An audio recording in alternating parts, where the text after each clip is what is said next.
दोस्तों साथियों, जैसा कि आप जानते हैं इस वक्त जो है वो ख़बर की दुनिया में एक भौचाल मचा हुआ है, क्योंकि पाकिस्तान ने 88 टेररिस्ट की लिस्ट जारी की है, जिस पे उन्होंने कबूला है कि ये टेररिस्ट पाकिस्तान में मौजूद है। उनमें सबसे जो इस वक्त इम्पोर्टेंट नाम सामने आया है वो है दाऊद इब्राहिम का। हम जानते हैं दाऊद इब्राहिम जो है, जो 1993 के मुंबई के सीरियल ब्लास्ट के मास्टरमाइंड्स जिनको जो कहा जाता है उनको, जिसमें 250 से ज़्यादा लोगों की हत्या हुई और 700 से ज़्यादा लोग जो है वो ज़ख्मी हुए, वो पाकिस्तान में मौजूद हैं, ये हम जानते हैं और पहले से जानते थे। लेकिन पाकिस्तान का ये कबूलना जो है ये बड़ा मायने खेज है। ज़हन में ये रखिए कि इस वक्त Pakistan financial action task force जो है उसकी ग्रे लिस्ट में है।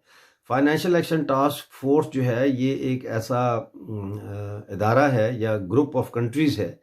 जो ये डिसाइड करता है कि एंटी टेररिस्ट एक्टिविटीज़ के लिए किस मुल्क को फंडिंग दी जाए, और अगर वो मुल्क उनकी स्टैंडर्ड पर पूरा नहीं उतरता तो फिर उसको फंडिंग नहीं मिलती।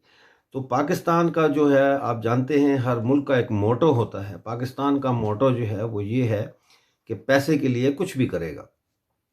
तो पैसे के लिए उन्होंने दाऊद इब्राहिम साहब को वहाँ रखा, और दाऊद इब्राहिम का जो एक बहुत बड़ा नेटवर्क है इलीगल ट्रेड का और स्मगलिंग का, उससे हासिल होने वाली जो बिलियंस ऑफ रुपीस जो उनको हासिल होते थे, वो उस पैसे को पाकिस्तान ने इस्तेमाल किया और दाऊद इब्राहिम के कॉन्टैक्ट्स के ज़रिए इंडिया में वो मुसलसल जो है जो दहशतगर्द हैं उनकी ट्रेनिंग के लिए वाया दुबई उनको पाकिस्तान भी लाया जाता रहा। ख़ुद दाऊद इब्राहिम जो है 93 के बॉम्ब ब्लास्ट से पहले ये दुबई से होते हुए पाकिस्तान गए थे, और उनके बारे में ये तस्दीक हो चुकी है कि जब ये दुबई से निकले पाकिस्तान के लिए तो उस वक्त इनके पासपोर्ट के ऊपर एग्ज़िट मोहर दुबई एयरपोर्ट से लगाई गई, लेकिन जब वो पाकिस्तान में दाखिल हुए तो वहाँ एंट्री की स्टैंप नहीं थी। तो ये छोटी छोटी चीज़ें होती हैं जो इंटेलिजेंस गैदरिंग में बड़ी इम्पोर्टेंट तस्वर की जाती हैं, और इसी के साथ फिर मुख्तलिफ कड़ियों को जोड़ा जाता है और ये नतीजा निकाला जाता है कि ये शख्स जो है क्या करने जा रहा है। तो अब दाऊद इब्राहिम को इन्होंने क्यों पाकिस्तान ने कबूला है, इसके बावजूद कि हम काफ़ी अरसे से ये कह रहे हैं और इंडिया भी कहता रहा है कि ये कराची में है, क्लिफ्टन के इलाके में है। इसकी कोठी की तस्वीरें भी वायरल होती रही हैं और ये भी बताया गया कि इसकी एक नहीं बल्कि एक से ज़्यादा कोठियाँ हैं, और ये कि इसका एक नहीं बल्कि एक से ज़्यादा पासपोर्ट्स हैं पाकिस्तानी, जिनके ऊपर ये मुख्तलिफ नामों से इन्होंने अपना इंदराज कराया हुआ। बात यह है कि अब 2 जून 2018 में पाकिस्तान को ग्रे लिस्ट में डाला गया था, और उसके बाद इसका इजलास होना था, लेकिन कोविड-19 की वजह से वो इजलास जो है उसका फाइनेंशियल एक्शन टास्क फोर्स का जो सेशन है नहीं हो सका, और वो सेशन ना होने की वजह से ये डिले होता रहा, और पाकिस्तान के ऊपर मुसलसल ये प्रेशर जो है इसमें इजाफा होता रहा कि वो जो है 29 उन्होंने इनको दिए हैं स्टेप्स पूरे करने के लिए to be able to get out of the grey list. तो उसमें इन्होंने उसके ऊपर अमल करना शुरू किया है, और ये उसी की एक कड़ी है। सवाल यह है कि इस वक्त दाऊद इब्राहिम जो है पाकिस्तान के लिए किसी काम के नहीं रहे। उसकी वजह यह है कि दाऊद इब्राहिम का नेटवर्क बस्ट हो चुका है, उनकी आमदन बस्ट हो चुकी है, और उसकी वजह से अब ना सिर्फ ये कि वो पाकिस्तान को कुछ नहीं दे सकते, बल्कि उल्टा उनकी पाकिस्तान में मौजूदगी पाकिस्तानी आर्मी, पाकिस्तानी ISI के लिए एक लाइबिलिटी बनता जा रहा है। तो आपने फिल्म देखी होगी जब वी मेट, उसमें जब शाहिद कपूर और करीना जो कपूर है ये भागते हैं घर से, अपना बठिंडा में जो इनका हवेली है वहाँ से जब ये रात को भागते हैं तो शोर मच जाता है हवेली में, तो लोग इनके पीछे जाते हैं। तो शाहिद कपूर जो है वो लेके करीना को उसी हवेली के एक हिस्से में छुप जाता है। तो वो पूछती है कि यहाँ क्यों छुपे हो, तो वो कहता है कि ये सब हमें बाहर ढूंढेंगे, तो यहाँ तो किसी को शक नहीं पड़ेगा कि हम घर के अंदर छुपे हुए हैं, तो ये हमें बाहर ढूंढते रहेंगे। यही हम देखते हैं, बिल्कुल ऐसा ही जो है वाक़या पाकिस्तान में पेश आया, जब पाकिस्तान में उसामा बिन लादेन के हवाले से चर्चा शुरू हुई, और पूरी दुनिया में उसामा बिन लादेन को ढूंढने की कोशिश की गई, लेकिन उसामा बिन लादेन जो है वो उनके घर के अंदर ही बैठा हुआ था। और घर के अंदर भी बिल्कुल वो, यानी कि एबटाबाद में उस जगह बैठा था जहाँ पे काकूल एकेडमी है, जहाँ पे ट्रेनिंग होती है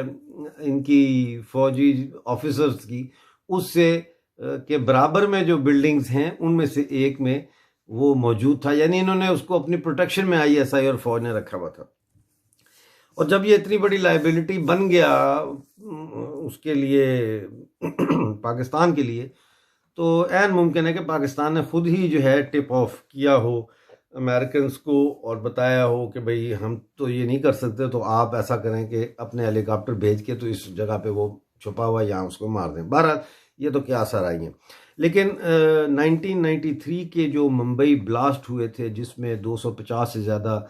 हत्याएं हुई थी, जाने गई थी, लोग मारे गए थे,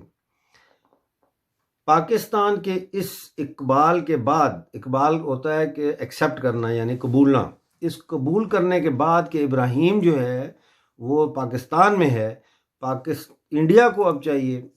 कि वो इसके जो है वो एक्स्ट्रेडिशन का मुतालबा करे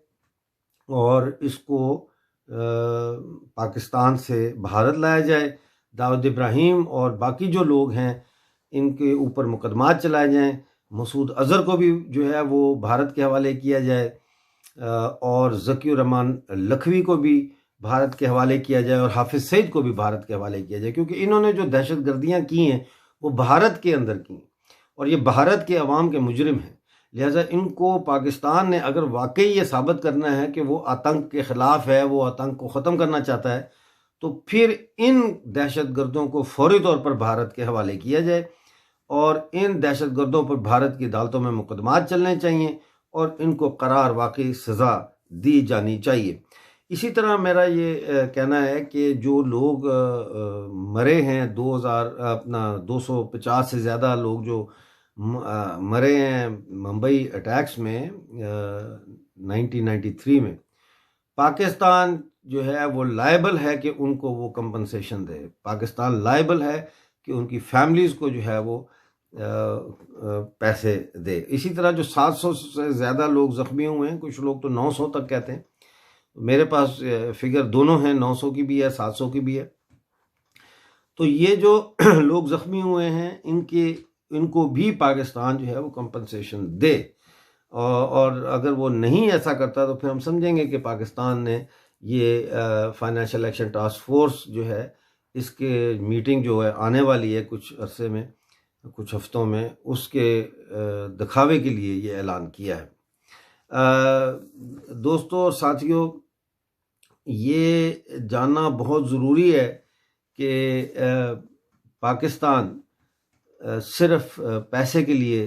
काम करता है और आज से नहीं कर रहा। जब पाकिस्तान बना था 47 में, तो 3 साल के अंदर अंदर ही पाकिस्तान की फ़ौजें जो हैं वो अमेरिकन CIA के साथ मिल के लाओस कंबोडिया में भेजी गई और पैसे लेके वहाँ किराए पे भेजी गई और उन्होंने वहाँ पे जो है वो वेस्ट की जो फोर्सेस थी उनका साथ दिया। इसी तरह से जॉर्डन के अंदर पाकिस्तान की फ़ौज तैनात थी जिसने 60s में फ़लस्तीनियों का वहाँ कत्लेआम किया और उस कत्लेआम का जो है उसको ब्लैक सितंबर कहते हैं और न उसका जो ब्लैक सितंबर का जो लीडर था उस ऑपरेशन का जिसमें हज़ारों फ़लस्तीनियों का कत्लेआम किया गया, उस ब्रिगेडियर का नाम था ब्रिगेडियर ज़ियाउल हक, जो बाद में जनरल ज़ियाउल हक बना। उसी जनरल ज़ियाउल हक ने बाद में भुट्टो को फांसी लगाई और 11 साल तक पाकिस्तान में मार्शल लॉ लगा कर रखा। वही जनरल ज़िया ज़िम्मेदार है पाकिस्तान को दोबारा से अमेरिका के आगे बेचने का और अमेरिका को, पाकिस्तान को रूस के ख़िलाफ़ अफ़गानिस्तान में जो जंग थी उसमें पाकिस्तान को अमेरिका के लिए फ्रंट लाइन स्टेट बनाने का। तो उसके बाद हम देखते हैं मुशर्रफ जो है उसको पैसे ज़्यादा मिले तो उसने वो अपने ही बच्चों के ख़िलाफ़ हो गई। यानी तालिबान जो इन्होंने बनाए और उसके इंटरव्यूज़ मौजूद हैं, वो जो तालिबान इन्होंने बनाए पैसे लेके इन्होंने इधर से डबल गेम खेली कि इधर से अमेरिका से पैसे लिए कि जी हम तालिबान को नहीं हम सपोर्ट करते, हम आपके साथ इस जंग में शामिल हैं। दूसरी तरफ इन्होंने वो पैसे लेके तालिबान को बचाया भी, छुपाया भी, आगे पीछे किया ठीक है, और उधर से पैसे ले लिए। तो ये पाकिस्तान जो है, इसका मोटो ये है कि पैसे के लिए पैसे के लिए कुछ भी करेगा। दोस्तों साथियों, ये बहुत बड़ी खबर है। अब खबर ये इसलिए नहीं है कि दाऊद इब्राहिम वहाँ पाए गए हैं, वो तो पता है सबको कि वहाँ ही हैं वो। खबर इसलिए कि पाकिस्तान ने एडमिट किया है, और अगर पाकिस्तान ने एडमिट किया और पाकिस्तान जो है सिंसियर है इस अपने एडमिशन में, तो फिर ये वक्त आ गया है कि मसूद अजहर, दाऊद इब्राहिम, ज़की रहमान लखवी और जो हाफिज सईद हैं, इनको और बाकियों को हिंदुस्तान के हवाले किया जाए, क्योंकि ये हिंदुस्तान के मुजरिम हैं, ये हिंदुस्तान की अवाम के मुजरिम हैं, और सबसे बढ़ के ये वादी कश्मीर के उन मासूम लोगों के मुजरिम हैं जिनकी औलादों को इन्होंने दहशत गर्दी का ईंधन बनाया और उनको कत्ल करवाया, उनको मरवाया, और हिंदुस्तान की फ़ौजों को जो है वहाँ इंगेज रखा और हिंदुस्तान की तरक्की की रफ्तार को सुस्त करने की कोशिश की। ये ऐसे मुजरिम हैं जो नाकाबिले माफ़ी हैं, इनको कोई माफ़ी नहीं है। और अगर पाकिस्तान ऐसा नहीं करता तो फिर ये है कि इंटरनेशनल लेवल पे जो है वो ये आवाज़ उठानी चाहिए इनकी एक्स्ट्रेडिशन के लिए। दूसरी आखिरी बात मैं ये करूँगा कि जैसा आप जानते हैं यूएई और इज़राइल के ताल्लुकात बहाल हो चुके हैं, तो अब यूएई और इज़राइल जो है वो आपस में इंटेलिजेंस शेयरिंग करेंगे और बहुत सारी चीज़ें जो हैं वो पता चलेंगी। तो मैं ये समझता हूँ कि ये वक्त आ गया है कि भारत भी यूएई के साथ अब इंटेलिजेंस शेयरिंग करे, और उस इंटेलिजेंस शेयरिंग में जो दुबई और शारजा और अबू धाबी में जो दहशतगर्द बैठे हुए हैं, पाकिस्तान के स्पॉन्सर्ड दहशतगर्द, उनकी भी निशानदेही होनी चाहिए, उनका भी खोज लगाना चाहिए, और उनको भी यूएई से जो है गिरफ्तार करके तो भारत के हवाले किया जाना चाहिए। आपका बहुत बहुत शुक्रिया।